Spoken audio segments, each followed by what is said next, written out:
नमस्कार दर्शक, आजको जनता जान्न चाहन्छन् कार्यक्रममा हामी समग्र यो देशको कोरोना प्रकोपको नियन्त्रण गर्नको लागि सरकार कति सफल भयो भन्ने बारेमा गहिराइमा गएर समीक्षा गर्दैछौँ। तपाईहरु सबैलाई थाहा छ, संक्रमणको संख्या हत्तै बढेको छ। 603 जनालाई संक्रमण भएको छ। देशव्यापी रूपमा यसको सञ्जाल फैलिएको छ भाइरसको। अब यसलाई कसरी रोकथाम गर्ने त? सरकारले अब कस्तो किसिमको रणनीति बनाउँदैछ त? मुलुकमा लकडाउन छ, 2 महिना नागिसक्यो। लकडाउन निरन्तर अगाडि बढिरहेछ। उद्योग धन्दा ठप्प छ। आगामी बजेटको बारेमा छलफल सुरु भइसक्यो। आगामी बजेट कस्तो आउला त? कोरोना नियन्त्रण गर्नको लागि साँच्चै आगामी बजेट नेपाली जनताको मनमा बस्ने, नेपाली जनताको समस्या सम्बोधन गर्ने आउला त? बजेटको बारेमा पनि आजको कार्यक्रममा हामी विशेष रूपमा चर्चा गर्दैछौँ। तपाईहरु सबैलाई थाहा छ, कोरोनाको कुरा गर्दाखेरि, क्वारेन्टाइनको कुरा गर्दाखेरि समस्यामा छन् नेपालीहरू। धेरै ठाउँमा त बिचलीमा परेका छन् नेपालीहरू। सीमाको कुरा गर्दाखेरि, नाकाको कुरा गर्दाखेरि त्यतातिर सरकारको गम्भीर रूपमा ध्यान गएको छैन। मैले बारम्बार भनेको छु, सरकार चुकिरहेको छ। सरकारले व्यवस्थापनमा कुशलता प्रदर्शन गर्न सकेको छैन। आजको कार्यक्रम हामी यसबारेमा पनि विशेष रूपमा चर्चा गर्दैछौँ। र आज हामी यो देशको संविधान संशोधनको बहस फेरि पनि सुरु भएको छ। लिम्पियाधुरा, लिपुलेख र कालापानी नेपालको नयाँ नक्सा जारी भयो। लिम्पियाधुरा राखेर अब त्यसलाई अगाडि बढाउनको लागि संविधान संशोधन गर्नुपर्छ। संविधान संशोधनको विकल्प छैन। सबैले भनेका छन् संविधान संशोधन राष्ट्रियताको लागि। र हाम्रो देशको अहिलेको अवस्थामा नयाँ नक्सा जारी भइसकेपछि त्यसलाई संयोजन गर्नको लागि संविधान संशोधनमा यतिखेर फेरि पनि दलका शीर्ष नेताहरूको बैठकहरू भइरहेको छ। आज नेपाली कांग्रेसको पदाधिकारीको बैठक भयो। त्यो बैठकले संविधान संशोधन गर्नको लागि निर्णय गर्न सकेन। संविधान संशोधन प्रस्ताव संसदमा दर्ता भइसकेपछि कांग्रेसले बोलाएको बैठकमा नेताहरूको मन मिलेन। नेताहरूले केन्द्रीय समितिमा गएर छलफल गरेर मात्रै निर्णय गर्नुपर्छ भनिसकेपछि संविधान संशोधन अब बजेटपछि मात्रै हुने भएको छ। जनता समुदाय पार्टी नेपालले पनि संविधान संशोधन प्याकेजमा गर्नुपर्छ भनेर शर्त अगाडि सारिसकेपछि, प्रधानमन्त्रीसँग संवाद गर्ने भनेर निर्णय गरिसकेपछि अब संविधान संशोधन प्रस्ताव कसरी अगाडि बढ्ला त? राष्ट्रिय सहमतिको विकल्प छैन। हाम्रो देशमा राष्ट्रियताको लागि सबै शक्ति एक भएको छ। जनता एक भएको छ। जनताले साथ दिएको छ दललाई। हाम्रो देशको अतिक्रमित भूमि हामीले फिर्ता गर्नै पर्छ। त्यसको लागि कूटनीतिक चातुर्यता चाहिन्छ। कूटनीतिक वार्ता गर्न सक्ने सामर्थ्यता चाहिन्छ। शीर्ष नेताहरूमा त्यो किसिमको दूरदर्शिता छ। म सबै नेतालाई आग्रह गर्न चाहन्छु, वार्ताको टेबलबाट समस्याको समाधान खोज्नुपर्छ। भारतसँग तत्काल वार्ता सुरु गर्नुहोस् र भारतले पनि तत्काल वार्ताको टेबलमा बस्नको लागि आफूलाई तयार पार्नुपर्छ। परराष्ट्र मन्त्री प्रदीप गेवालीले आज उद्घोष गर्नुभएको छ। वार्ताको लागि भारत तयार भएन। धेरै पटक हामीले वार्ताको लागि आग्रह गऱ्यौँ, भारतले वार्ता अस्वीकार गर्यो भनेर भन्नुभएको छ। वार्ता अनिवार्य आवश्यकता हो। वार्ताको विकल्प छैन। आजको कार्यक्रममा हामी यसबारेमा पनि विशेष रूपमा चर्चा गर्दैछौँ। हामीसँग धेरै विषयवस्तु छन्, तर आज हामी यो देशको अहिलेको अवस्थाको बारेमा हामी चिरफार गर्दैछौँ। आजको कार्यक्रममा हाम्रो बीचमा संघीय मामला तथा सामान्य प्रशासन मन्त्री हृदय त्रिपाठी हुनुहुन्छ। तपाईँलाई म जनता जान्न चाहन्छन् कार्यक्रम स्वागत गर्न चाहन्छु। मन्त्री आराम हुन्छ? धन्यवाद। अब नेपाल भारत सम्बन्धबाट सुरु गरौँ। आज हामी कहाँ छौँ? दरारमा होइन, यसो हो, अब नेपाल भारत सम्बन्धको अहिलेको अवस्था यही सरकार अथवा मोदी सरकारले उत्पन्न गराएको होइन, यो पुरानो विरासतबाट प्राप्त गरेको समस्यामै हो। विशेष गरी सुगौली सन्धि पश्चात भएका विभिन्न हेरफेर, विभिन्न दाबीको बीचबाट आज हामी वर्तमानमा आइपुगेका छौँ। अहिले मूल रूपले मैले के देख्छु भने, जब गएको कार्तिकमा भारत सरकारले नक्सा जारी गर्यो, त्यो नक्साले हाम्रो भूमिलाई विशेष गरी लिम्पियाधुरा, लिपुलेख र कालापानीलाई आफ्नोमा समावेश गरेर जारी गरिसकेपछि त्यसको विरुद्धमा हामीले एउटा प्रोटेस्ट नोट पठाइयो र त्यही बेलामा पनि देखि नै यो समस्या अझ पनि अगाडि बढ्न खोजेको थियो। तर यही कोरोनाकै महामारीको बिचमा भारतीय रक्षा मन्त्री माननीय राजनाथ सिंहजीले जुन उद्घाटन गर्नुभयो, त्यसले गर्दा हामीलाई फेरि असह्यको अवस्थामा पुर्याएकै हो यो। र नीति र कार्यक्रम हामी बडा स्पष्ट ढङ्गले श्री म भन्न चाहन्छु के भन्ने, नीति र कार्यक्रममा हामी बडा सन्तुलित ढङ्गले के राखेका थियौँ भने, हाम्रो यो भूमि हाम्रो हो, संवादद्वारा प्राप्त गरिसकेपछि हामी नक्सा जारी गर्नेछौँ। तर अप्ठ्यारो कहाँनिर भयो भने भारतका सेनापतिले जब यस विषयमा यो कसैको उक्साहटमा नेपालले गरिरहेको छ भनेपछि अनि हामी बाध्य भएर अब त नक्सा जारी गर्ने निष्कर्षमा पुगेकै हो। होइन, तपाईँले नक्सा जारी गर्नुभयो, भारतले पनि लिपुलेक लिम्बेधोरा कालापानी हाम्रै हो भनेको छ, तपाईँहरूको नक्सालाई उनीहरूले पनि मान्यता दिएको छैन। उनका नक्सालाई हामीले पनि मान्यता दिएको छैनौँ। झापादेखि कञ्चनपुरसम्म सीमाको समस्या छ, जटिल छ, त्यो समाधान गर्नुपर्छ, त्यसको विकल्पै छैन। तर अब लिम्बेधोरा कालापानी र लिपुलेक नेपालले कसरी लिन्छ, त्यो आधार के छ त? अब अरू ठाउँका जुन भूमि विवादहरू छन् त्यो के भने नक्साको विवाद होइन। नक्सामा हामीसँग भएका विषयहरू जस्तो सुस्ता हाम्रैमा छ नक्सामा, तर त्यहाँ चाहिँ के इन्क्रोचमेन्ट छ इन्डियाको तर्फबाट भएको छ र त्यसलाई समाधान गर्नको लागि त्यसकारण सुस्ता र कालापानी पहिले पनि अन्य सीमाका विषय नापीहरू सकिसकेपछि यो दुईटा बाँकी रहे भनेर सबै निष्कर्षमा पुगेका हौँ। हिन्दुस्तानले के खोज्यो भने हामीले दुईटा बाहेक अरूमा साइन गरौँ भनेर। हाम्रो भनाइ के थियो भने होइन, सबै एकैचोटि सिद्ध्याएर अनि त्यसपछि एकैचोटि विवादलाई हामी सम्झौता गरौँ भनेर।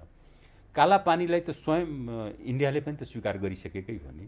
र स्वयं मोदीजी 72 सालमा होला भ्रमणमा आउँदाखेरि पनि त्यो एउटा बुँदामा परेकै छ कालापानी लगायतकै विवादित विषयहरूमा।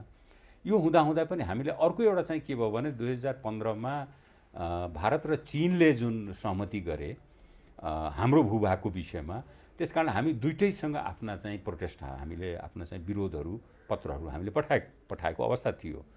अहिले आएर उहाँहरूले जुन उद्घाटन गर्नुभयो र प्रधान सेनापतिले यो बोल्नु कि नेपाल अरूको उक्साहटमा गरिरहेको छ, हामी कसैको इसारामा उक्साहटमा जाने कुरा हुँदै होइन, किनभने हाम्रो भूमि हो, यो भूमि हामीले चाहिँ फिर्ता गर्ने, फिर्ताभन्दा पनि प्राप्त गर्ने हो, यो चाहिँ हुँदै हो त्यो हाम्रो भनेर त्यो हिसाबमा हामी अगाडि बढी नै रहेका बेलामा उहाँहरूले जुन बोल्नुभयो त्यसले गर्दाखेरि नक्सा जारी गर्ने सम्मको अवस्थामा पुगिएको छ। र अन्तिममा अझै पनि मेरो भनाइ के छ भने संवादद्वारा नै यसको समाधान हुन्छ। होइन, संवाद गर्नुपर्छ। नेपाल सरकारले राखेको प्रस्तावलाई त भारतले असहयोग गरेको गरेको छ, भारत संवादलाई तत्पर छैन। यो अवस्थामा अब हामीले भारतसँग लड्ने कि भिड्ने कि कुटनीति माध्यमबाट निकास खोज्ने, एउटा कुरा अथवा माध्यम त वार्ता हो कि लडाइँ नै हो? होइन, माध्यम समस्याको वार्ता हो, कुटनीतिक वार्ता हो, संवाद हो, अरू विकल्प छैन। एउटा कुरा तर म यहाँ राख्न के चाहन्छु भने अचानक भारतीय सेनापतिले नेपाल कसैको इसारामा गर्यो भन्नुको पछाडि के हुन सक्छ? चीनको प्रभाव हो रे नेपालको राजनीति। त्यतिमा त्यो भन्नुको, यदि त्यो हो भने पनि त्यो भन्नुको पछाडि, यद्यपि चीनको नाम लिनु भएन, तर कसैको इसारामा नेपालले गर्यो भन्नुको पछाडि त्यो मनोविज्ञान बुझ्न तपाईँ हामी जरुरी छ र म बुझाउन चाहन्छु। त्यो मनोविज्ञान के हो भने भारतीय जनतालाई, भारतीय बुद्धिजीवीहरूलाई, भारतीय बौद्धिक वर्गलाई या भारतका जो यहाँ राजदूत भएर नेपाललाई चिन्ने व्यक्तित्वहरूलाई, जसलाई यसको सत्य तथ्य जानकारी छ र जो नेपालको जायज मागका, जायज विषयमा उभिन सक्थे, तिनीहरूलाई मत्थर पार्नको लागि र भारतीय जनमतलाई गुमराह गर्नको लागि कि यो त नेपालको माग होइन, यो त अरूको उक्साहटमा नेपालले गरिरहेको छ भने उतातिर देखाउनुको मतलब के भने आफ्नो जनमतलाई एकत्रित गर्नको लागि गरिएको एउटा रणनीति हो यो। एक अर्को, उहाँहरूले रोज्नेमा पनि के गल्ती गर्नु भने सीमा लगायतका विवादहरू राजनीतिक विषयहरू हुन्, सरकारका प्रतिनिधिहरूले बोल्ने विषय हुन्, सेनाहरू बोल्दैनन्। त्योभन्दा त हाम्रो परिपक्व छ हाम्रो सेनाले के भन्यो भने उपयुक्त मञ्चमा उपयुक्त समयमा हामी उपयुक्त जवाब दिनेछौँ। किनभने सेना, यो सीमाका विषयहरू भनेको राजनीतिक विषय हुन्, सेनाले बोल्ने विषय होइन। त्यहाँ उहाँ गल्ती के गर्नुभयो, उहाँहरूले सेनाबाट यो बोल्न लगाउनुभयो। सेनाबाट बोल्न लगाउनुको अर्थ के थियो भने मैले भनिहालेँ, यसको एकमात्र कारण के हो भने भारतीय जनमतलाई नेपालको माग आफ्नो होइन है, यो अरूबाट उक्साइएको माग हो भन्ने प्रमाणित गर्नलाई या त्यो चाहिँ मनोविज्ञान बनाउनको लागि उहाँहरूले गरेको एउटा एकदमै सस्तो एउटा अभ्यास हो। किनभने तपाईँलाई थाहा छ भारतीय सेनापतिले स्पष्ट रूपमा भन्नुभएको छ चीनको इसारामा नेपाल चलेको छ। चीनिया राजदूतले प्रधानमन्त्री केपी शर्मा ओलीलाई साथ दिएर ढलिसकेको सरकार बचाएर फुटिसकेको नेपाल कम्युनिस्ट पार्टीलाई बचाउनको लागि चीनिया राजदूतले घर घरमा जानु, प्रचण्डको घरमा जानु, माधवकुमार नेपाल घरमा जानु। त्यसैले गर्दाखेरि भारत रिसाएको कारणले गर्दाखेरि यो प्रतिक्रिया आएको हो कि? यसको मतलब उहाँहरू फुटाउन खोज्नु भएको थियो त? तपाईँलाई के लाग्छ नेपाल कम्युनिस्ट पार्टीलाई कमजोर बनाउनलाई भारत लागेको एउटा कुरा के सिडी भनेको मान्छेलाई के लाग्छ भने सिडी भने चढ्नलाई मात्रै काम लाग्छ भनेर बुझ्छन्। सिडीबाट ओर्लिने पनि हो, सिडी भन्दाखेरि चढ्ने मात्रै हो, चढ्ने मात्रै भन्छन् नि, ओर्लिने पनि हो। यदि यो आरोप उहाँहरूको हो भने यसको अर्को आरोप पनि के हो हुनसक्छ कि उहाँहरूले फुटाल्न खोजे हो त त्यसो भए, फुटाल्न नसकेकोलाई अलिकति अत्यासमा परे हो त्यसो भए, या दुखित भएको हो फुट्न दिएनन् यिनीहरूले, मैले त हामीले फुटाल्न खोजिरहेको थियौँ यी त फुट्नै दिएनन् भन्ने यदि भन्न खोजे हो त त्यसो भए कूटनीतिकमा यो विषय। तर नेपाल कम्युनिस्ट पार्टीको नेतृत्व सरकारलाई चाहिँ चीनको समर्थन छ, चीनको दबदबा छ, चीनको इसारामा यो सरकारले काम गरेको छ भन्ने भारतको निष्कर्ष पनि छ। त्यो गलत निष्कर्ष हो, सर्वथा गलत निष्कर्ष हो। म सरकारको एउटा सदस्यको हैसियतले म भन्दैछु कुन काम यस्तो भएको छ। पहिले उनीहरूको आरोपको कुरा म गर्दिनँ, कुनै कामबाट के देखिनु पर्यो भने दूरी अलग अलग ढङ्गले देखिनु पर्यो। भारतसँग एउटा व्यवहार, चीनसँग एउटा व्यवहार यो सरकारले गरेको भए ल एका पक्षमा गयो भनेर देखिन्थ्यो। वास्तवमा नेपालको पक्षमा काम जे काम भइरहेको हुन्छ, नेपालको पक्षमा काम गर्दाखेरि, नेपाली जनताको पक्षमा काम गर्दाखेरि कहिलेकाहीँ के लाग्छ भने होइन यो हाम्रै हुनु पर्थ्यो, यो अरूसँग त वार्ता संवाद किन गरिरहेछ भन्ने यदि सोचाइ हो भने यसको मतलब के भने आफ्नो कब्जामा राख्न खोज्ने एउटा प्रवृत्ति त होइन नि त्यो। त्यस कारणले यो सब गलत आरोपहरू हुन्। यो आरोपले कतै पुर्याउँदैन। नेपाल कम्युनिस्ट पार्टीको यो संसदमा उपस्थिति नेपाली जनताले मतदान गरेर भएको उपस्थिति हो। खुसी मान्नु के पर्छ भने कि विश्व कम्युनिस्ट आन्दोलन नेपालमा आएर संसदीय प्रक्रियाबाट आइरहेको छ, जो स्वयं भारतका कम्युनिस्ट पार्टीहरू पनि त्यो संसदीय माध्यमबाट नै आएका हुन्। यहाँ हामी कहाँ जनयुद्धसम्म गरेका पार्टीहरूको मूल नेतृत्व पनि संसदीय प्रक्रियामा आएर संविधान निर्माण गरेर संविधान सभामा भाग लिएर, निर्वाचनमा भाग लिएर अहिले आएर चाहिँ सरकारमा चाहिँ सहभागी छ भने यो आफैमा राजनीतिक रूपले भन्ने हो भने, विश्लेषणको हिसाबले भन्ने हो भने यो ठुलो फड्को हो र यसबाट चाहिँ सबै लोकतान्त्रिक भन्ने शक्तिहरू, आफूलाई भन्न रुचाउने शक्तिहरू त खुसी हुनुपर्छ। होइन, नेपाल कम्युनिस्ट पार्टीको नेतृत्वमा सरकार बनिसकेपछि, केपी शर्मा ओली यो देशको प्रधानमन्त्री दोस्रो पटक भइसकेपछि भारतका गुनासाहरू थिए, त्यसलाई उहाँले सम्बोधन गर्न सक्नु भएन भन्ने पनि बाहिर चर्चा सुरु भएको छ। पहिलो कुरा तपाईँ एकदम अध्ययनशील नेता हो। दोस्रो कुरा चीनको इसाराको कुरा गर्दा, कनेक्सनको कुरा गर्दाखेरि नेपाल कम्युनिस्ट पार्टीको नेतृत्व सरकारलाई चीनको पूर्ण रूपमा सहयोग र समर्थन छ। हरेक देश यो सरकार दिगो हुनुपर्छ, भरपर्दो हुनुपर्छ, विश्वासिलो हुनुपर्छ र यो सरकार 5 वर्ष एउटा कुरा म भन्छु। यहाँ कुरा के छ भने एउटा बडा प्रख्यात भनाइ के छ भने तपाईँ मित्र बदल्न सक्नुहुन्छ, छिमेकी बदल्न सक्नुहुन्न। छिमेकी भनेको हाम्रो भारत र चीनै हुन्। हामी दुईटैसँग मिलेर नै बस्न सक्नुपर्छ नै एउटा कुरा। यो सरकार गठन हुँदाखेरि विश्वकै नेताहरूले यसलाई शुभकामना दिए, चीनको पनि भारतको पनि सबै नेताहरूले शुभकामना दिए, विश्वकै नेताहरूले दिए। अब भनेपछि हामीले कसको चाहिँ पक्षमा गइयो कसको गइएन भने एउटा कुरा भारतका कुनै एउटा चाहिँ पत्रकार अथवा चाहिँ मिडियाकर्मी अथवा कुनै एउटा नेता विशेषले बोल्दैमा त्यो गर्ने कामले, रिजल्टले के देखाउनु पर्छ भने हामी कतातिर बढी कता झुक्यौँ भनेर। यो सरकार चीनतिर झुकेको हो कि होइन तपाईँलाई के लाग्छ? तपाईँ त क्याबिनेटको मेम्बर हो नि त। बिल्कुलै होइन, कुनै सरकारले काम गरेको छ। एउटा चाहिँ निर्णय बताउनु पर्यो नि। फेरि म गफको भरमा जान्न, म जीवनभरि मुद्दामा नेपालले किन मुद्दा उठायो त? चीनको इसारामा उठायो भनेर भारतीय सेनापतिले भन्नुभयो। आज उठ्यायो र लिपुलेखको मुद्दा आजदेखि उठ्यायो र प्रोटेस्ट त चीनको विरुद्धमा पनि त नेपाल सरकारले प्रोटेस्ट पठाएको होइन र? जब दुईटा मोदीजी र चाइनिज राष्ट्रपतिको उपस्थितिमा जब त्यो सहमति भयो त्यसपछि हामी दुईटैलाई हामीले विरोध पत्र पठाएका थियौँ त। एउटा कुरा के हो भने एउटा घटना, म त जीवनभरि सार्वजनिक लेखा समितिमा बसेको विज्ञानको विद्यार्थी भएको हुनाले मैले के भन्छु भने एउटा घटना त बताइदिनु पर्यो नि। म कसैको कथा कहानी रामायण महाभारतमा जान चाहन्न, बताइदिन के पर्यो भने यो घटनामा यो सरकार चीनतिर बढी गयो, भारतको विरुद्धमा गयो, या अमेरिकाको पक्षमा गयो, या अमेरिकाको विरुद्धमा गयो, घटनाले साबित गर्नु पर्यो, घटनाले प्रमाणित गर्नु पर्यो। म चुनौती दिएर सोध्न चाहन्छु कुनै एउटा घटना कसैले बताइदियो। होइन, तपाईँलाई थाहा छैन जस्तो नेपाल कम्युनिस्ट पार्टीको कुरा गर्दाखेरि तत्कालीन एमाले र माओवादी केन्द्रको बिचमा चुनावमा गठबन्धन भयो। त्यसमा पनि भारतको चित्त दुखाइ थियो। अब किन तपाईँले हेर्नु भएको थियो नि त त्यतिखेर उनीहरूका सहमतिहरू पनि थिए। अनि किन चित्त दुखी? अहिले नेपालका राजनीतिक दलहरू ओलीको बिचमा सम्झौता भयो, पार्टी एकीकरण भयो, त्यतिखेर पनि उनीहरूले किन एकीकरण गरे नेपालले भनेर पनि भने। नेपालका कम्युनिस्टहरू किन एक भए? बाहिरिया मान्छे को हुन् र भन्ने। नेपालका राजनीतिक दलहरू मिल्छन्, राजनीतिक दलहरू फुट्छन्, राजनीतिक दलहरू जुट्छन्, राजनीतिक दलहरू मोर्चाबन्दी गर्छन्, राजनीतिक दलहरू चुनावमा एकअर्काको प्रतिस्पर्धी भएर जान्छन्। यो त हाम्रो आन्तरिक राजनीतिक विषय हो। यसमा कसैले चित्त दुख्ने नदुख्ने भन्ने कुरो त भएन नि। दुख्नु हो भने दुख्नु आफैमा नराम्रो, जसको दुखिरहेछ उसको प्रवृत्ति नराम्रो। होइन, तपाईँले हेर्नु भएको छ जस्तो चीनको भनाइ आजको दिनमा केपी शर्मा ओली 5 वर्षको प्रधानमन्त्री हो, कसैले पनि हलचल गर्नु हुँदैन, उहाँलाई साथ दिनुपर्छ, सहयोग गर्नुपर्छ भन्ने कुन चाहिँ चीनले चिनिया राजदूतले प्रचण्डलाई र माधव नेपाललाई भेटेर प्रश्न गर्नु भएको छ। मैले त सरकारको राजनीति आजको स्थायित्व चाहिन्छ है। न त प्रचण्डजीले भन्नुभएको छ यो कुरो, बरु प्रचण्डजी आफै गएर के भन्नुभयो भने तपाईँ 5 वर्ष योभन्दा अगाडि चिनिया राजदूत भेट्नुभन्दा अगाडि नै प्रचण्डजीले प्रधानमन्त्री केपी शर्मा ओलीलाई भेटेर के भन्नुभयो भने तपाईँ 5 वर्ष तपाईँ चलाउनुहोस् है, जुन अहिले विवादमा आइरहेछ 2.5 वर्ष त्यो होइन, तपाईँ 5 वर्ष चलाउनुहोस्, पार्टी हामी चलाउँछौँ भन्ने ढङ्गको कुरो त उहाँहरूको बिचको सहमति हो। यसमा चाहिँ चाइनिज एम्बेसडर भेटेपछि भनेको त होइन, यो त धेरै अगाडि भने विषय हो नि। यो के हो भने त्यतिखेर कम्युनिस्ट पार्टी फुटिसकेको थियो नि त, कहीँ फुट्या थिएन। माधवका नेपाल र प्रचण्डको बिचमा एउटा गठबन्धन थियो, केपी शर्माले कमजोर बनाउने फुट्या सुरु भएको थियो, कहीँ फुट्या चिनिया राजदूतको कारणले बलि हुनुभयो प्रधानमन्त्री। म एउटा कुरा म भन्छु, दुईटै नेतृत्वले तत्कालीन नेकपा एमाले र नेकपा माओवादीको नेतृत्वले जब एकीकरण गरे उनीहरू लामो समयसँग बुझेर नै एकीकरण गरेका हुन् कि यो एकीकरणका चुनौती के छन् र यसको सामर्थ्य के छ, यसबाट लाभ के छ।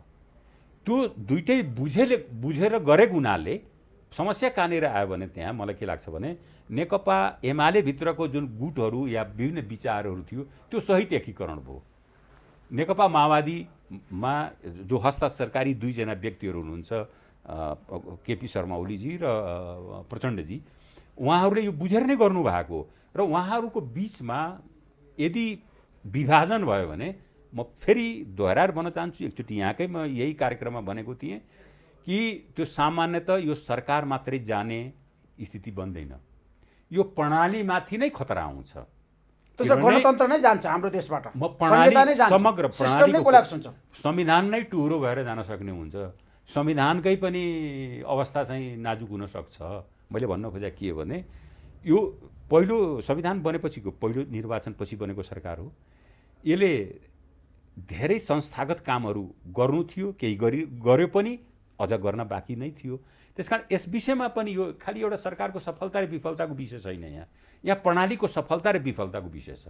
र उहाँहरूको बिचमा यदि अवस्था खराब भयो भने यो सबै प्रणालीलाई नै यसले असर गर्छ र जो योभन्दा बाहिर छन् तिनलाई पनि असर गर्छ। जस्तो नेपाल भारत सम्बन्धको कुरा गर्दाखेरि 62-63 सालको जनआन्दोलनमा हामीले त्यत्रो सहयोग गऱ्यौँ, 12 बुँदे सम्झौता दिल्लीमा भयो, तपाईँ पनि एउटा सूत्रधार हो त्यतिखेर हृदयजी। तर भारतको चाहिँ भनाइ के छ भन्दाखेरि नेपालमा गणतन्त्र हामीले ल्याइदिने, संहिता हामीले ल्याइदिने, लोकतन्त्र हामीले ल्याइदिने, अनि हामीलाई व्यवस्था गर्ने, हाम्रो कुरा नसुन्ने, चीनसँग मिलेर चाहिँ एन्टी इन्डियन गतिविधि काठमाडौँमा भइरहने त्यो भारत उनीहरूको भनाइ छ है। पहिला कुरा त्यो भारतको भनाइ नै होइन। भारतको म के बुझ्छु भने जहाँसम्म मैले राम्रोसँग बुझेको छु, जब माओवादी जनयुद्ध अगाडि बढिसकेको बेलामा राजनीतिक रूपले त्यसको समाधानको लागि हामीले भारतको भूमि प्रयोग गरेकै हो, यसमा दुईमत छैन।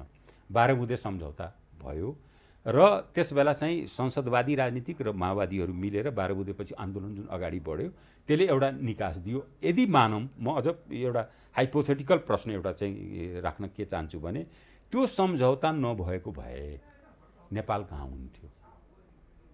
माओवादी युद्धमै हुन्थे, थाक्थे, हार्थे, सबै हुन्थे। अनि राज संस्था बलियो हुन्थ्यो नि त। अनि राष्ट्र राजा ज्ञानेन्द्र राजा भइरहन्थे यतिखेर, भारतले तपाईँलाई साथ नदिएको होइन, भइरहन्थे कि गइरहन्थे, किनभने त्यो केही डेलिभर गर्न सक्ने अवस्था थिएन। उनी पनि बसेर हेरिसके। उनले पनि म चाहिँ यो समाधान गर्छु भनेर नै नाममा आएका हुन् नि, तर खाए के भने डेमोक्रेसी खाए। समाधान म माओवादी समस्या समाधान गर्छु भन्ने मान्छे कसलाई स्वीकार गर्यो भने डेमोक्रेसीले समाप्त गर्यो भनेपछि त्यो के भयो र संसदवादी दलहरूले समाप्त गर्ने, यता माओवादीतिर पनि समाप्त गर्ने, यो जनताका शक्तिहरूलाई समाप्त गर्नमा उहाँ तल्लीन हुनुभयो। अनि जनताको शक्ति एक भएपछि आन्दोलन एउटा आकार लियो। मैले भन्न खोजेँ त्यसमा 7 सालदेखि अहिलेसम्म एउटा कुरा म यो सैद्धान्तिक कुरा भन्दैछु, 7 सालदेखि अहिलेसम्मको हरेक राजनीतिक आन्दोलनमा हिन्दुस्तानको भूमिका कसैको लागि हस्तक्षेप, कसैको लागि सहयोग। 7 सालमा राणाहरूको लागि हस्तक्षेप थियो तर प्रजातन्त्रवादीहरूको लागि चाहिँ सहयोग थियो। पछिल्लो हरेक सङ्घर्षहरूमा हेर्ने हो भने त्यही चाहिँ कसैले सहयोग हुन्छ, कसैले असहयोग हुन्छ। 62-63 को आन्दोलनमा राजा लगायतका शक्तिको लागि हस्तक्षेप थियो र यता चाहिँ के अरे वाम मोर्चा, वाम गठबन्धन र भनौँ न संसदवादी र माओवादी पार्टीहरूको लागि त्यो सहयोग थियो। तर हरेक परिवर्तनले सकारात्मकतातर्फ लगेको छ। म रिजल्टमा म त्यसैले भन्छु, म गफमा जान्न धेरै, म रिजल्टमा जान्छु। रिजल्ट के देखायो त? त्यो सबै आन्दोलन, सङ्घर्ष, क्रान्तिले एउटा सकारात्मकतातर्फ नै राजनीतिक रूपले नेपाललाई लगेको छ। र यहाँ जहाँसम्म यो बुझाइ छ कि भारतले चाहिँ यसको मूल्य लिन खोज्यो भनेर, त्यो मूल्य लिने जसले नै खोजिरहेको छ भारतले। गणतन्त्र हामीले ल्याइदिने, शासन गर्ने कम्युनिस्टले नेपालमा, अनि चित्त दुखाइ उनीहरूको क्या। कस्तो होइन, त्यस कसैको छैन। इन्डिया विरोधी भावना चाहिँ नेपालमा, काठमाडौँमा भइरहने। इन्डियाको चाहिँ मलाई के लाग्छ भने इन्डियालाई अब आफ्नो आफ्नो ढङ्गले बुझ्छन्। एउटा रामायणमा एउटा चाहिँ महाभारतमा एउटा चाहिँ पात्र, रामायणमा पात्र थिए सहस्रबाहु अर्जुन भन्ने, जसले चाहिँ रावणलाई चाहिँ उनले बाँधेर राखिदिएका थिए। सहस्रबाहु अर्जुनको सहस्रबाहुहरू हुन्छन्। अनि उसले जसको पछाडि हात हाल्दाखेरि त्यो मान्छेलाई के लाग्थ्यो भने यसको हात त मेरै पछाडि छ भनेर, यसले मलाई मात्रै छोएको छ भने, उनको त सहस्रबाहु थियो। अनि त्यसैले हामी अनुमान के गर्छौँ भने कि इन्डियाले यो गरिरहेछ, भारतले यो गरिरहेछ, भारतले त्यो गरिरहेछ। यो अनुमान हो। भारतलाई अरूभन्दा पनि हाम्रो विषयमा सोच्ने कुन बेला, महिना, वर्षमा कहिले टाइम आउँछ भने त भारतले तय गर्ने हो त्यो।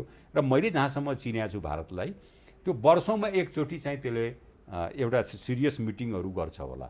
होइन भने सहजतापूर्वक चाहिँ नेपाल लगायतका छिमेकीहरू, पाकिस्तानसँग उसको सम्बन्ध अलग छ, युद्ध भइसकेको देशहरू हुन् तिनीहरू। चीनसँग पनि उसको सम्बन्ध अलग होला, किनभने दुईटै युद्ध लडिसकेका देशहरू हुन्।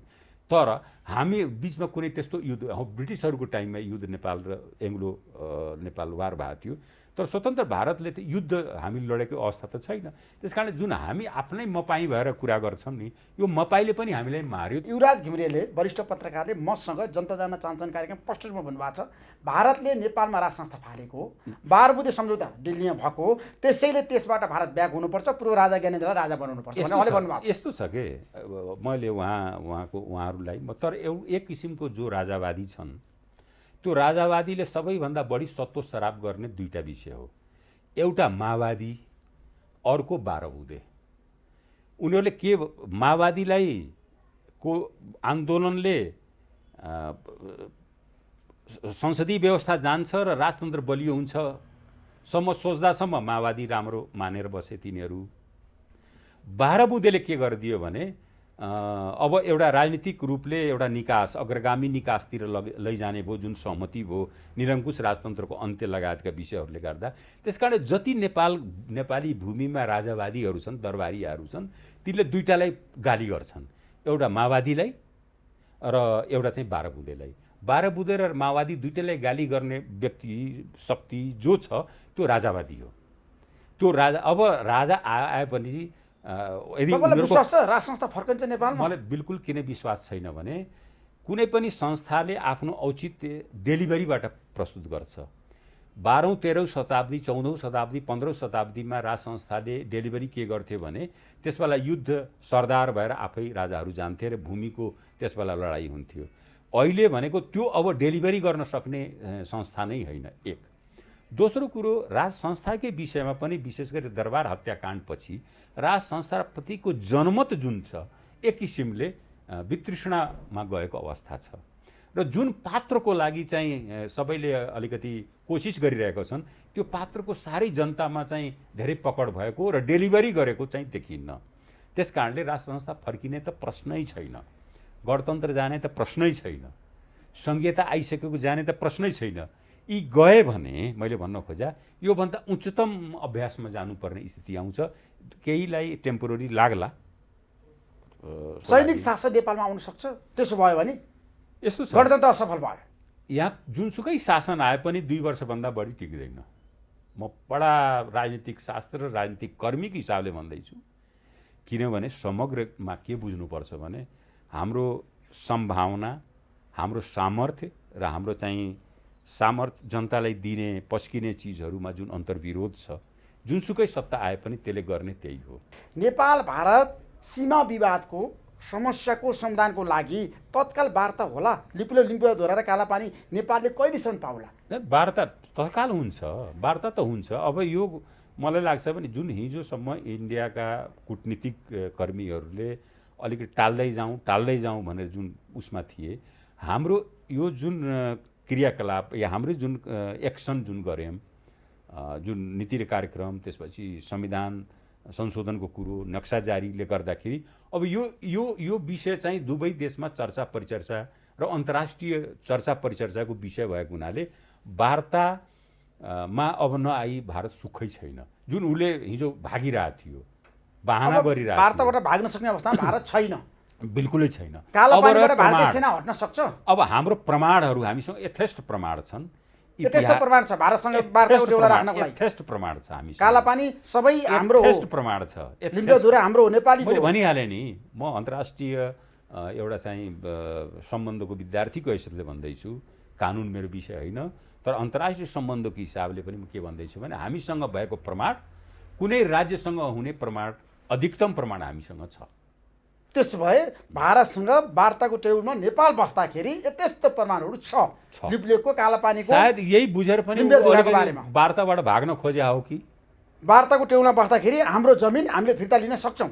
हामीसँग प्रमाण मैले लिम्बुवा भारतले फिर्ता दिनै पर्छ, त्यसको विकल्प छैन। हाम्रो भूमि हो, हामीले लिनै पर्छ। तर त्रिपक्षीय वार्ता हुनुपर्छ, चीनको पनि त्यसमा भूमिका छ भन्ने भन्न अहिले थालिसकेपछि म एकदमै सहमत छैन। अहिले त्रिपक्षीय होइन, हाम्रो सीमाको यो विशेष गरी लिम्पियाधुरा लिपुले कालापानीको विषय हिन्दुस्तान र नेपालको बीचको सीमाको विवादको विषय भएको हुनाले, हाम्रा चाहिँ विषय भएको हुनाले यसमा अहिले चीनलाई तान्नुपर्ने त्यो कूटनैतिक रूपले अपरिपक्वता र अत्यधिक अल्पज्ञानको जोस मात्रै हुन्छ, त्यसकारण तान्न जरुरी। त्यसमा कति महिनाभित्रमा कालापानी, लिम्बुवा र लिपुले फिर्ता आउला त? नेपाली जनताले छ नि जुन आज चाहना राखेका छन्, छिटोभन्दा छिटो जमिन फिर्ता हुनु पर्यो। सयकडौँ वर्षदेखिका शासकहरू अब सबै पूर्व शासकहरूको तर्फबाट क्षमा माग्दै भन्नुपर्ने स्थिति छ। जति भए शासक अहिलेसम्म तिनको सबैको तर्फबाट हामी क्षमा माग्दै नेपाली जनतासँग के भन्छौँ भने तिनले गरेनन्, हामी गर्छौँ। त्यसो नक्सा जारी गर्ने मात्र होइन, भूमि फिर्ता ल्याउनुहुन्छ तपाईँहरू? बिल्कुलै कालापानीबाट भारतीय सेना हट्छ? बिल्कुलै होइन। हामी नक्सा जारी गर्नको लागि यो जारी गरे, किनभने राजनीति गर्नको लागि, राष्ट्रवादको मुद्दालाई उठान गर्नको लागि तपाईँहरूले मुद्दा जारी गरेको यो अहिले चर्चा छ। बाबुराम भट्टराईको तर्क आछ नि, बाबुरामजीको सरकारमा म पनि थिएँ, तर यो कुराहरू त त्यसबेला पनि उठेनन्। अब यो सब म व्यक्तिको नाममा नजाउँ होइन, बाबुराम भट्टराईले केपी शर्मा ओलीले राष्ट्रवादको मुद्दा उठान गरेर कमजोर बनाउने काम गर्दै हुनुहुन्छ। म एउटा कुरा भन्छु, चाहे राजा महेन्द्र होस् या त्यसपछिका राजाहरू हुन्, जोसुकै प्रधानमन्त्रीको रूपमा अहिलेसम्म जति भएका छन्, रक्षा मन्त्रीको रूपमा जति भएका छन्, गृहमन्त्रीका रूपमा जति भएका छन्, तिनलाई कम्तीमा नैतिक रूपले यो विषयमा हामीलाई आरोप लगाउने नैतिक अधिकार छैन। डाक्टर बाबुराम भट्टराई नक्सा जारी गरेर देशमा प्रधानमन्त्री केपी शर्मा ओलीले मुलुकलाई विभाजित गर्न खोज्नुभयो भन्ने कुरा पनि गर्नुभयो। एकदम गलत उहाँको चाहिँ यो निष्कर्ष हो, गलत निष्कर्ष हो। नेपाली जनता एकत्रित छन्, नेपाली राजनीतिक शक्ति एकत्रित छ। उहाँको व्यक्तिगत अब रिस राग होला प्रधानमन्त्रीसँग, तर यो विषयलाई म भन्दैछु, यो विषय यो जसरी जानु पर्थ्यो त्यसरी नै गइरहेछ। बरु यसलाई एक्सलेट कसले गर्यो भनेर हामीले त के सोचेका थियौँ भने जुन नीति र कार्यक्रममा छ, पहिले हामी संवाद गर्छौँ, भूमि प्राप्त गर्छौँ, त्यसपछि नक्सा जारी गर्छौँ भनेर हाम्रो चाहिँ नीति र कार्यक्रममा थियो। तर भूमि फिर्ता ल्याउँछ अनि मात्र नक्सा जारी गर्नुपर्छ भनेर नीति र कार्यक्रममा यही शब्द छ। अब धेरै पहिलाको कुरा नगरौँ, स्वयं जुन महामहिम राष्ट्रपतिले पढ्नुभयो त्यो नीति कार्यक्रममै सरकारले यसरी नै राखेको हो। तर जब भारतीय सेनापतिले जब भने कि यो तेस्रो को उक्साहटमा नेपालले गरिरहेको छ, त्यो त हामी जस्ता मान्छे बुझ्छौँ कि इन्डिया, भारतका जनमत, भारतका बुद्धिजीवीहरू सबैलाई चाहिँ चाइना देखाइदिएपछि एकत्रित हामी हुन्छौँ, भारतीयहरू एकत्रित हुन्छौँ भन्ने रणनीतिका साथ उहाँले गर्नुभएको हो। उहाँलाई पनि थाहा छ, सबैलाई थाहा छ यथार्थ के हो भनेर। भारतले अतिक्रमण गरेको जमिन सबै फिर्ता हुन्छ, तपाईले ल्याउन सक्नुहुन्छ, भारतले कन्भिन्स गर्न सक्नुहुन्छ। भन्ने भने यही कुरा त त्यो फिर्तै लिनको लागि त यो गरे हो त। तर समय लाग्ने भयो नि त, 2-4 वर्ष लाग्ने हो कि 8-10 वर्ष लाग्ने? अब समय अहिलेसम्म सबै सन्तोष गरेर थाहै नपाएर बस्दाखेरि सब रमाइरहेको थिए। अब अहिले आजको भोलि नै चाहियो? कहाँ थिए ती तिनीहरू? अलिक हद्द पनि गर्न भएन? कहाँ थिए त? अहिले यति पनि क्लेम गर्न सक्ने, यति एउटा नक्सा जारी गर्न सक्ने त हुती थिएन, बेकारको कुरो। अब अहिले आजको भोलि नै चाहियो भनेर भन्ने, ती पनि त सबै सत्तामा बसिसकेका प्राणीहरू हुन् नि। ती प्राणीहरूसँग मेरो प्रति प्रश्न होला फेरि, त्यो नगर मैले, किनभने म चाहन्न। त्यसो भए प्रधानमन्त्री केपी शर्मा ओली सफल प्रधानमन्त्री हो होइन आजको दिनमा, अहिलेको अवस्थामा राष्ट्रियताको मुद्दामा? होइन, यो बडा क्लियर भयो। एउटा कुरा छ, फेरि मेरो राष्ट्रियता र देशभक्तिमा मेरो आफ्नो परिभाषा छ। राष्ट्रियता र देशभक्ति दुईवटा अलग अलग विषय हुन्। हामी देशभक्त हौँ। राष्ट्रियता, राष्ट्रवादी भनेर जुन भनिन्छ नि, नेसनलिजम र पेट्रियोटिजम दुईवटा अलग अलग विषय हुन्। नेसनलिजमले कुनै न कुनै विरोध, कसै न कुनै विरोधी देखाउँछ। जस्तो अहिले भारतीय नेसनलिजमले नेपाली देशभक्तहरूसँग लड्नुभन्दा पनि चाइनालाई किन तेर्स्यायो, तेस्रो किन तेर्स्यायो भने आफ्नो चाहिँ जनमतलाई एकत्रित गर्न, आफ्नो नेसनलिजमलाई बलियो बनाउनलाई रणनीतिक रूपले। पेट्रियोटिजमले, देशभक्तले त्याग खोज्छ, त्याग गरेपछि अनि पेट्रियोटिजम भन्छ।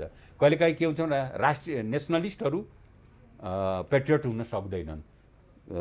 हिटलरहरूको पनि त्यो देखियो, धेरैको देखियो। अहिले पनि अब इन्डियन पोलिटिक्सको जुन छ यस्तो सेन्टिमेन्टल कुरा छ कि मानसरोवर जाने बाटो बनिरहेको थियो। यहाँकै एउटा कार्यक्रममा दिनेश उपाध्यायहरूले भन्दै थिए, मानसरोवर बन्ने जाने बाटोमा, पशुपतिनाथको शिर जाने बाटोमा गर्दा के बिगार गर्यो र?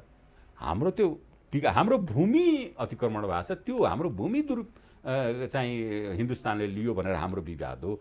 मानसरोवर त जाउँ न नि हामीसँगै, हामी जाउँ न, त्यहाँ महादेवको पूजा पनि गरौँला, तर भूमि हाम्रो भएर जाउँ न। कुरो त्यति हो। अहिले संविधान संशोधन अनिवार्य आवश्यकता हो, किनभने नयाँ नक्सा जारी भइसकेको छ। नयाँ नक्सा जारी भइसके निशानामा नयाँ किसिमको छापहरू राख्नै पर्छ है, त्यसको विकल्प छैन। त्यसो भए संविधान संशोधनमा राष्ट्रिय सहमति हुन्छ नक्सा जारी भइसकेपछिको अवस्थामा? किन नहुने? हुन्छ। मधेस पोलिटिकल पार्टीले समर्थन गर्छन्। बिल्कुल हुन्छ। बाबुराम भट्टराई, उपेन्द्र यादवले संविधान संशोधनमा सहयोग गर्न सक्छन्। देशभक्तहरू हुन्, देशभक्तहरूले समर्थन गर्छन्। तपाईँलाई विश्वास छ महन्त ठाकुरले सहयोग गर्नुहुन्छ संविधान संशोधनमा? मोहन ठाकुरको प्रति त अझै बढी विश्वास छ, फेरि उहाँले गर्नुहुन्छ भनेर।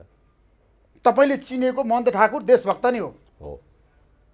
यो देशको डेमोक्रेटिक आन्दोलनको लागि, यो देशको चाहिँ प्रजातान्त्रिक आन्दोलनमा उहाँले जुन उत्सर्ग गर्नुभएको छ, जुन जेल जीवन यातनाहरू सहनु भएको छ, त्यो मोहन ठाकुरलाई मैले चिनेको छु। किन तपाईँले पनि संविधान संशोधन अनिवार्य आवश्यकता छ भनेर बारम्बार भन्नुभएको थियो।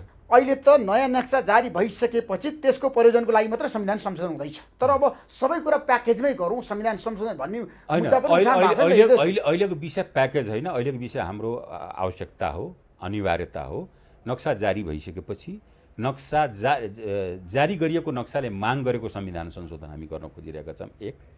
दोस्रो कुरो, उहाँहरूले मेरो एउटा सल्लाह के छ भने के संशोधन गर्ने हो भने उहाँहरूले प्राइभेट एउटा बिल ल्याए पनि हुन्थ्यो, बरु त्यसको प्रचारित हुन्थ्यो, एक। दोस्रो कुरो, म एउटा भनौँ मधेस आन्दोलन त्यही दिन सकियो ऋषिजी, त्यही दिन चाहिँ क्षतविक्षत भयो जुन दिन हामी आन्दोलनकै बिचबाट संयुक्त लोकतान्त्रिक मधेसी मोर्चाका सांसदहरूलाई तत्कालीन अवस्थामा स्वर्गीय प्रधानमन्त्री सुशील कोइरालाको पक्षमा मतदान गरायौँ।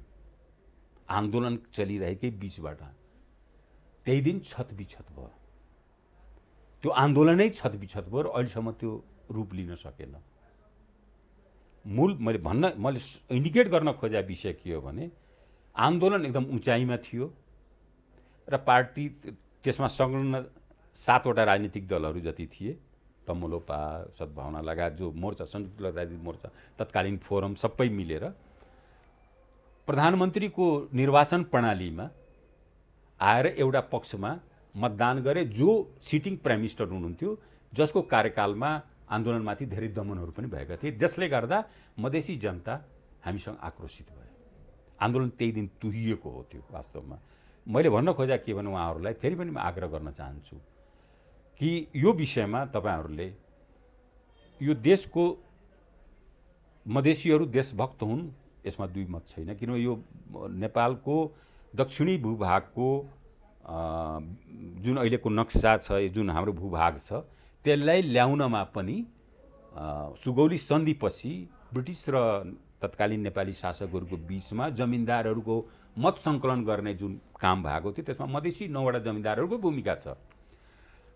मधेसीहरू देशभक्त हुन् र त्यो मधेसी जनताको सच्चा प्रतिनिधिले त्यो देशभक्ति देखाउनु पनि पर्छ। त्यसकारण उहाँहरू देखाउनुहुन्छ भन्ने मलाई विश्वास पनि छ। र अब मधेसी थारू मुस्लिम लगायतका जुन इस्युहरू छन् तिनमा इस्युलाई कसरी सम्बोधन मैले भन्दा म कहाँ बरु उहाँहरूले अहिले जोड दिनुपर्ने विषय के हो भने राज्य व्यवस्थामा विचाराधीन रहेको नागरिकता विधेयकलाई जो संविधान सम्मत ढङ्गले आएको छ त्यसलाई छिट्टो पारित गराम, जसले 3-4 लाख मधेसीहरूले प्रभावित गरिरहेको छ हैन। अब सरकारले एउटा संविधान संशोधनको विधेयक ल्याउनु पर्यो किनभने नक्सा जारी गरेको हुनाले त्यो आवश्यकता बोध भयो। अनि यही बेलामा हामी पनि गरौँ भनेर यदि भन्यो भने त्यो चाहिँ राजनीतिक परिपक्वता होइन। यदि परिपक्वता हो भने उहाँले खोज्न के पर्यो, त्यो नागरिकता विधेयक जो संसदको समितिमा विचाराधीन छ त्यसलाई कसरी पास गराउने, एक। अरू संविधानमा संशोधनका कुन विषयहरू छन् त्यो उहाँहरूले प्राइभेट बिलद्वारा पनि एकचोटि स्थापित गराउन। त्यसो संविधान संशोधनमा जनता समाजवादी पार्टी नेपालले समर्थन गर्नुपर्छ भन्ने निष्कर्षमा गर्नुपर्छ भने गर्छ नै, राष्ट्रिय सहमति हुन्छ यो संविधान गर्छ नै सबै शक्ति मिल्नुपर्छ। बिल्कुल तपाईको सोच र चिन्तन त्यही हो एकदम। त्यसो भए हृदयजी अब एमसीसी पारित गर्नुपर्छ, यसको विकल्प छैन भनेर नेपालमा जनमत बढ्या छ। तर नेपाल कम्युनिस्ट पार्टीभित्र मत विभाजित छ, नेतृत्व विभाजित छ। प्रचण्ड एकतिर, प्रधानमन्त्री अर्कोतिर। प्रधानमन्त्री जसरी पनि पारित गराउँछु भन्ने पक्षमा हुनुहुन्छ, प्रचण्ड होइन। पार्टीको नेताहरूको केन्द्रीय समितिको जुन आशय छ त्यसलाई सम्बोधन गर्नु, एउटा कुरा के संशोधन गर्नु। मैले बुझेँ। एउटा कुरा प्रधानमन्त्रीजीले अस्ति संसदको सम्बोधनमै भनिसक्नुभयो कि म उत्तराधिकारवाला भएको हुनाले मभन्दा पूर्ववर्ती सरकारले सम्झौता गरिसकेको थियो र मैले यसलाई त्यसै सम्झौतामा लेखेको अनुसारले प्रतिनिधि सभाबाट पारित गर्नुपर्ने, संसदबाट अनुमोदन हुनुपर्ने भन्ने विषय भएको हुनाले मैले यहाँ संसदको पटलमा राखिदिएको छु, सभामुखको टेबलमा छ। यो संसदले निर्णय गर्ने विषय हो।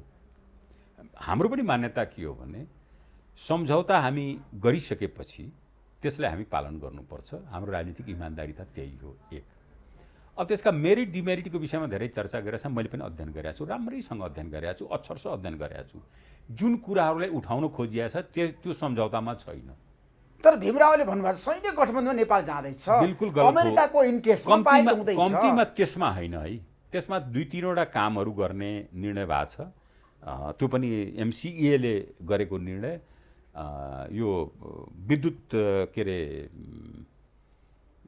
भन्छ यो प्रसारण लाइन र अर्को चाहिँ के छ बुटवलभन्दा पश्चिमको लोकमार्गको चाहिँ विस्तार गर्ने, यति मात्रै हो त्यसले गर्ने।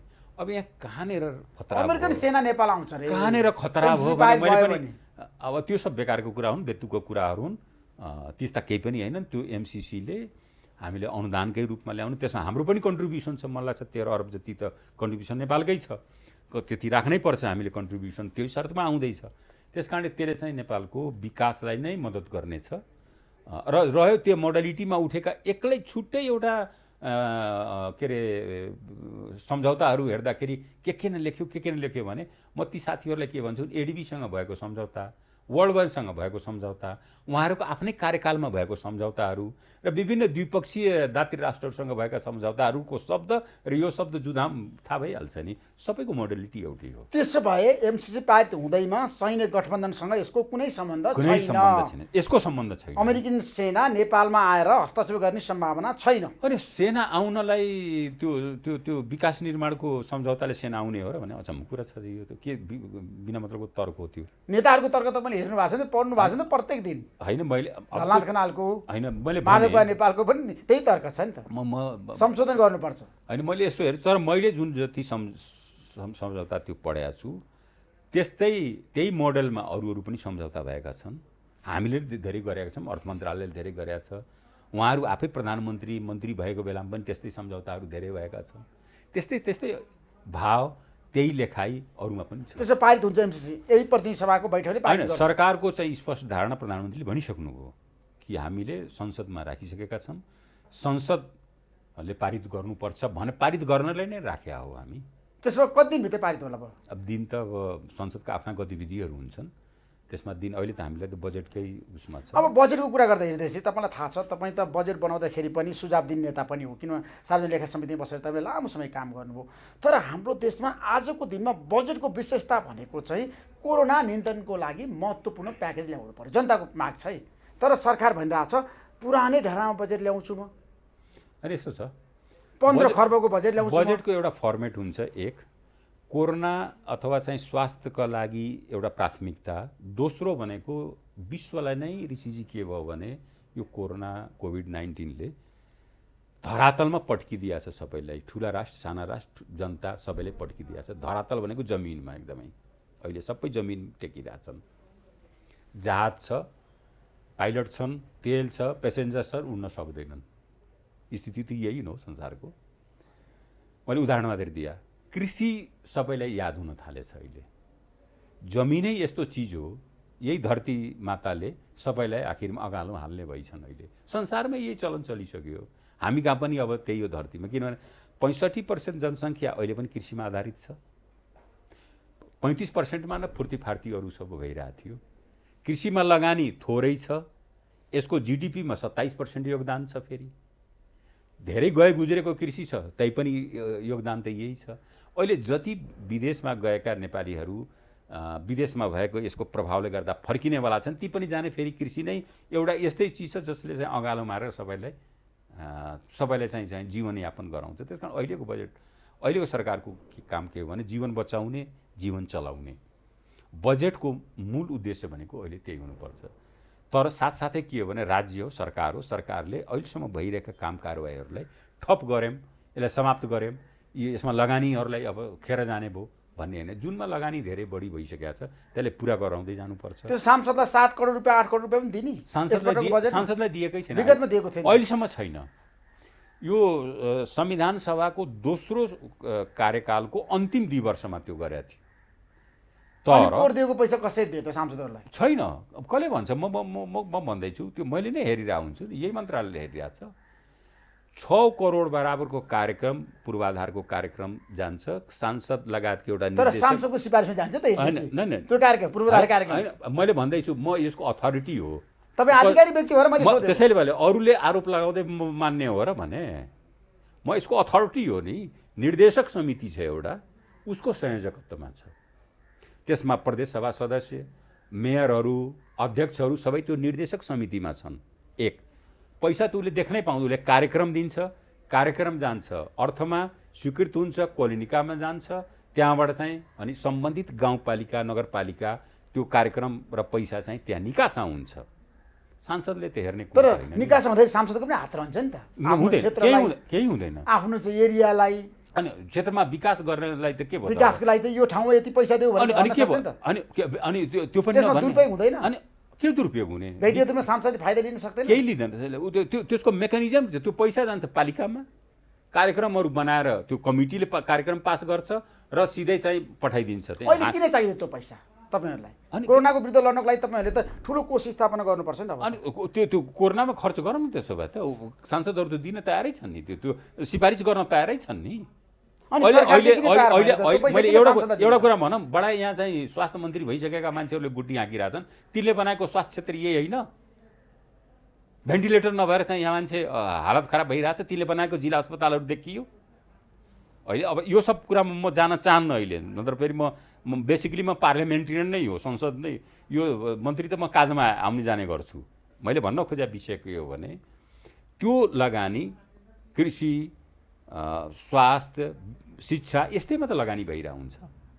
सांसदले त्यो उसले पैसा दिने हो र? तपाईँलाई कार्यक्रम सोधिदिनु भनेर मलाई देशभरिका अपङ्गता भएका व्यक्तिहरूले भनेका छन्। किनभने देशमा तपाईँलाई थाहा अपङ्गता भएका व्यक्तिहरूको समस्या छ, हृदय छ। उनीहरूको चाहिँ तपाईँहरूले चाहिँ सुविधा सेवा कटौती गर्दै हुनुहुन्छ नि बजेटमा। यस्तो छ अहिले विरोध भइरहेको छ। ठिक हो, यो विषयहरू आइरहेका छन्। दुईवटा कुरा, एकल महिला र अपाङ्गता भएका, विशेष गरी त्यो निलो कार्ड भएका, रातो कार्ड भएको होइन कि निलो कार्ड भए के भएछ भने कानुन पास गर्दाखेरि कानुनमा ऐनमै त्यो चाहिँ हटेको रहेछ। गत अहिलेको चालु वर्षमा, आर्थिक वर्षमा सरकारले क्याबिनेट डिसिजन गरेर त्यसलाई चाहिँ फेरि अगाडि बढाएको रहेछ। अस्ति पनि मन्त्री परिषदमा यस विषयमा कुराहरू भए। ऐन बनाउँदाखेरि ती विषयहरू चाहिँ पर्न परेन र छुटेको रहेछ त्यहाँ। अब त्यसलाई संशोधन गर्नुहुन्छ, सम्बोधन गर्नुहुन्छ, परिमार्जन गर्नुपर्ने यसलाई संशोधन र परिमार्जन गरेर भए पनि उनीहरूलाई सेवा सुविधा दिनुहुन्छ। जो सुविधा पहिला पाइरहेछ एकल महिला अपाङ्गता भएको व्यक्ति त झनै पाउनुपर्ने क्षेत्र त हो नि। सामाजिक समूह त्यस्तो सामाजिक समूह हो जसलाई झन् समाजको राज्यको सहयोगको आवश्यकता छ। हृदय चाहिँ अब निष्कर्षमा पुगौँ। कोरोना विरुद्ध सरकारले चालेको कदम प्रभावकारी भएन भनेर धेरैले भन्न थालिसके। क्वारेन्टाइनमा बस्दाखेरि तपाईँ थाहा छ, तपाईँ त देशभरिको स्थानीय तहको चाहिँ नेतृत्व गरिरहनु भएको छ। स्थानीय सरकारसँग तपाईँको प्रत्येक दिन कुराकानी पनि भएको छ। कतिपय नगर प्रमुखसँग, गाउँपालिकाको प्रमुखसँग, मेयरसँग, अध्यक्ष उपाध्यक्ष सबैसँग तपाईँ कुराकानी भइरहेछ नि त। ठ्याक्कै मेरो प्रश्न कहाँनिर हो भन्दाखेरि क्वारेन्टाइन भद्रगोल भयो, जेल जस्तो भयो, त्यहाँ मान्छेहरू सङ्क्रमित हुन थाले, खाना पाएनन्, किन भन्नु त यसले चाहिँ किन यस्तो भइरहेछ? एउटा पक्ष एउटा चाहिँ समय के थियो भने जब हिन्दुस्तानमा पनि लकडाउन अलिकति प्रभावकारी थियो, त्यस बेला चाहिँ आउने क्रम एउटा थियो। अहिले वात्तै आउने क्रम बढेको छ र हामी अनुमान गरिरहेछौँ 1,40,000 भन्दा बढी नेपालीहरू चाहिँ यता आउन थाले, आइरहेको पनि छन्। 20,000 भन्दा बढी त आइ नै सकेको अवस्था छ। पहिले चाहिँ हामीले अब जुन क्वारेन्टिनको मापदण्ड हो, मापदण्ड अनुसार हामी बनाउन सकेका छैनौँ। कुनै स्कुल, सार्वजनिक थलोहरूलाई मात्रै युज गरिरहेका छौँ। सङ्ख्या यकिन चाहिँ कसैले गर्न सकेन, यथार्थ कुरो त्यो हो। सङ्ख्या यकिन हुन नसक्दाखेरि यहाँले भनेको अनुसार जस्तो नरायणापुर, बाँके नरायणापुर, कपिलवस्तुमा मात्रै 8,000 भन्दा बढी, हाम्रै 1200 भन्दा पनि बढी नेपालीहरू आइसके र त्यस तिनैमा बढी सङ्क्रमण पनि देखा परिरहेको अहिले अवस्था छ। त्यसकारण अहिले हामी व्यवस्थित गर्न के गरिरहेछौँ भन्ने क्वारेन्टाइन, त्यसपछि आइसोलेसन, छुट्टै आइसोलेसन पनि राख्ने र यो जाँच परीक्षण गरिसकेपछि जसको नेगेटिभ आउँछ उसलाई सम्बन्धित के अरे पालिकामा पठाइदिने र जसलाई पोजिटिभ आउँछ त्यसलाई उपचारको लागि पठाइदिने भन्ने कुरोमा अब व्यवस्थित अब हुन थालेछ। यो 3-4 दिन चाहिँ अलिकति व्यवस्थापन हुन नसकेकै हो। त्यसो भए अब क्वारेन्टाइनमा समस्या आउँदैन। अब सबै भारतबाट आउनेहरूलाई तपाईँ क्वारेन्टाइनमा राख्न सक्नुहुन्छ? राख्छौँ। ठाउँको अभाव हुँदैन? ठाउँको त अभाव त छँदै छैन। ठाउँको अभाव हुने भने सार्वजनिक अहिले स्कुलहरू बन्द छन्, त्यसले गर्दा त्यसैले पनि प्रयोग गरिरहेका छौँ हामीले। ठाउँको त्यसलाई व्यवस्थापन गर्न तिनका खानपानको विषयमा अहिलेसम्म स्थानीय तहले धानेका थिए। अब स्थानीय तहहरूसँग त्यो रकम छैन, सही कुरा त्यो हो। अब चाहिँ सङ्घले र प्रदेशले पनि तिनलाई सहयोग गर्नुपर्ने समय आएको छ र त्यसैको बन्दोबस्त अहिले हामी गरिरहेछौँ। त्यसै भारतबाट आउने सबै नेपालीलाई तपाईँहरू पहिला टेस्ट गर्नुहुन्न? गरिन्छ, परीक्षण गर्नु पर्यो नि त। गरिन्छ, सबैलाई परीक्षण गरेर मात्रै तपाईले इन्ट्री दिनुहुन्छ? अब वैधानिक बाटोबाट आउने तिनको परीक्षण हुन्छ, परीक्षण भइसकेपछि अनि क्वारेन्टिनमा जाने, आइसोलेसनमा जाने, कहाँ जाने हो त्यहाँबाट निर्धारित हुन्छ। तर कपिलवस्तुमा फोहोर बोक्ने ट्र्याक्टरले छ नि सङ्क्रमित बिरामीलाई बोक्नु पर्यो, एम्बुलेन्स नभएर हिँड्दैछ। किन यस्तो भयो भन्नुहोस् त? मलाई त्यहाँबाट धेरै फोन आयो। नेपालको स्वास्थ्य अवस्था अहिलेसम्म वर्षौँदेखि अहिलेसम्म हामीले गरेको विकासको अवस्था त यही हो नि। त्यही त म भन्दै रहेको थिएँ, जुन गुड्डी हाँकिरहेछन् धेरै साथीहरूले, होइन? त्यो यही हो अवस्था अहिलेको। जुन हामीले यसले त हामीले उदाङ्गो पारिदिएको छ नि कोरोनाले, धेरै क्षेत्रमा उदाङ्गो पारेको छ र स्वास्थ्य क्षेत्रलाई त झनै उदाङ्गो पारेको छ। हो त्यसलाई अब सच्याउनु पर्ने, त्यसलाई विकसित गर्नुपर्ने अवस्था छ। अब लकडाउन फेरि लम्बिन्छ कि तपाईँहरू यसलाई समायोजन गर्नुहुन्छ, व्यवस्थापन गर्नुहुन्छ कि यस्तो छ? अब यो राजनीतिक निर्णय होइन लकडाउन, होइन? राजनीतिक निर्णय भने सरकारको निर्णय त हुन जान्छ अन्तिममा, तर राजनीतिले निर्धारण गर्दैन यसलाई। यसलाई स्वास्थ्यकर्मी लगायतका जुन अवस्थाले निर्धारण गर्छन् र सल्लाह दिन्छन् सरकारलाई, सरकारले त्यसलाई कार्यान्वयन गर्छ। अब अहिले 20 गतेसम्मको चाहिँ हामी परिस्थिति हेरौँ, अहिले त बढ्दै गइरहेको छ र त्यो पनि विशेष गरी अब बाहिरबाट आएकै व्यक्तिहरूको उसबाट बढिरहेको छ।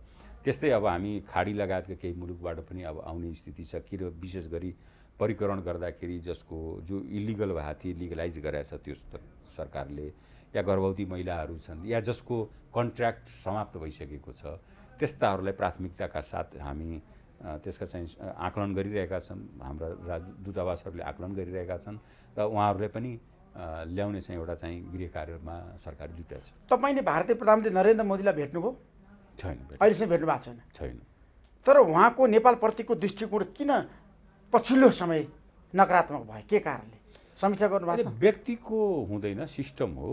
सिस्टमको चाहिँ के हो, मलाई के लाग्छ भने प्रणालीमा रहेका राज्यहरूले प्रणालीमा अन्ततोगत्व चाहिँ त्यो ब्युरोक्रेसी लगायतका विषयहरू ले धेरै कुरा निर्धारण गर्छन्।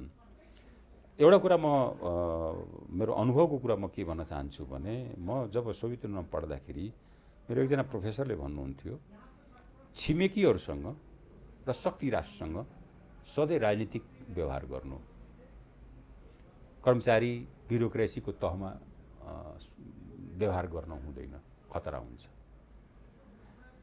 हिजोको अवस्था के थियो भने राजनीतिक तहमा एउटा एक ढङ्गको चाहिँ राम्रो पहुँच, राम्रो चिनाजानी सबैसँग हुन्थ्यो। अब अप्ठ्यारो के हो भने उहाँ स्वयं पनि भारतीय प्रधानमन्त्री पहिले एउटा क्षेत्रको एउटा प्रदेशको राजनीतिमा लिप्त हुनुहुन्थ्यो। बीजेपीका जुन पुराना अरू नेताहरू थिए जो राष्ट्रिय राजनीतिमा रहेका मुरलीमोहन जोशी लगायतका आडवाणीहरू या अटल बिहारी वाजपेयीसँग हाम्रा नेपालका धेरै नेताहरूको पर्सनल चिनाजानी थियो। उहाँ पनि र अहिलेको अध्यक्ष पनि भर्खर आउनुभयो। त्यस कारणले राजनीतिक जुन संवाद हो त्यसमा चाहिँ अलिकति कमी आएको छ र मैले फेरि पनि भनिहालेँ कि संवेदनशील देश र छिमेकीहरू देशसँग राजनीतिक संवाद गर्नुपर्छ, खालि ब्युरोक्रेसीको भरमा कूटनीति छोड्नु। थ्याङ्क यू सो मच हृदयजी, महत्त्वपूर्ण समय दिनुभयो। तपाईँलाई म धेरै धेरै धन्यवाद दिन्छु। हस्त, नमस्कार। नमस्कार, धन्यवाद।